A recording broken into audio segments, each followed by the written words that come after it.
Hi friends, welcome to அழகான சமையலறை. இன்றைக்கி நம்ம குடல் கடலப்பருப்பு கூட்டு எப்படி செய்கிறதுங்கிறத பார்க்கலாம் ஃப்ரெண்ட்ஸ். இதுக்கு முன்னாடி நம்ம சேனலை இன்னும் நீங்கள் சப்ஸ்கிரைப் பண்ணலைன்னா சப்ஸ்கிரைப் பண்ணி கூடவே பெல் பட்டனை கிளிக் பண்ணிக்கோங்க ஃப்ரெண்ட்ஸ். வாங்க எப்படி செய்கிறதுன்னு பார்க்கலாம்.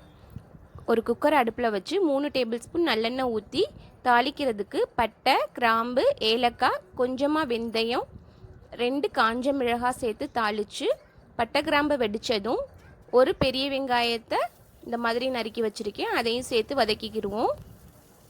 இந்த கூட்டு செய்கிறது ரொம்பவே ஈஸி தான் ஃப்ரெண்ட்ஸ். ஒரு 10 நிமிஷத்தில் வேலை முடிஞ்சிடும்.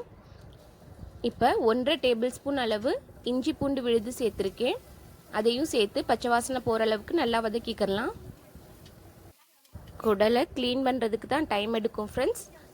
அதை சமைக்கிறதுக்கு ஒரு 10 நிமிஷத்தில் வேலை முடிஞ்சிடும். இப்போ ஒரு பெரிய தக்காளியை கட் பண்ணி வச்சுருக்கேன், அதையும் சேர்த்து நல்லா வதக்கிக்கிடுவோம்.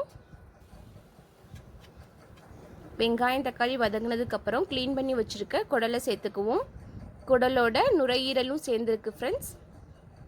எல்லாத்தையும் சேர்த்து தான் சமைக்கிறோம்.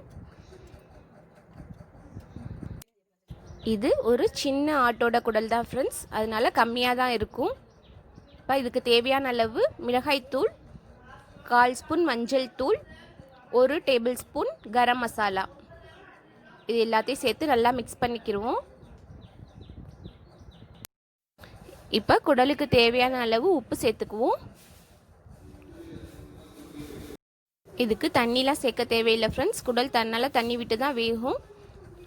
இப்போ ஒரு கைப்பிடி அளவு கடலப்பருப்பை கழுவிட்டு இதில் சேர்த்துக்குவோம். ஊரெல்லாம் வைக்க தேவையில்லை ஃப்ரெண்ட்ஸ், குடல் வேகிற டைமில் அதுவும் வெந்துடும்.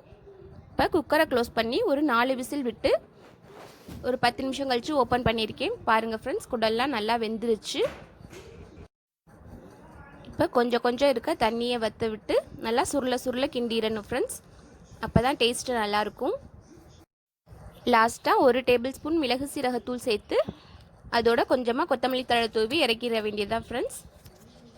நான் வீடியோ கொஞ்சம் லாங்காக எடுக்காமல் ஷார்ட்டாக எடுக்கணுங்கிறதுக்காக ஸ்பீடப் பண்ணி காமிச்சிருக்கேன் ஃப்ரெண்ட்ஸ். உங்களுக்கு இது பிடிக்கல அப்படின்னு சொன்னால் கமெண்ட்ஸில் சொல்லுங்கள், கொஞ்சம் வீடியோவை நிறுத்தி செய்கிறேன் ஃப்ரெண்ட்ஸ். இப்போ நம்மளோட குடல் கடலப்பருப்பு கூட்டு ரொம்ப டேஸ்ட்டாக ரொம்ப ஈஸியாக குயிக்காக ரெடி ஆயிருச்சு. இந்த வீடியோ உங்களுக்கு பிடிச்சிருந்தா லைக் பண்ணி ஷேர் பண்ணுங்கள், மறக்காமல் சப்ஸ்கிரைப் பண்ணுங்கள். தேங்க்யூ.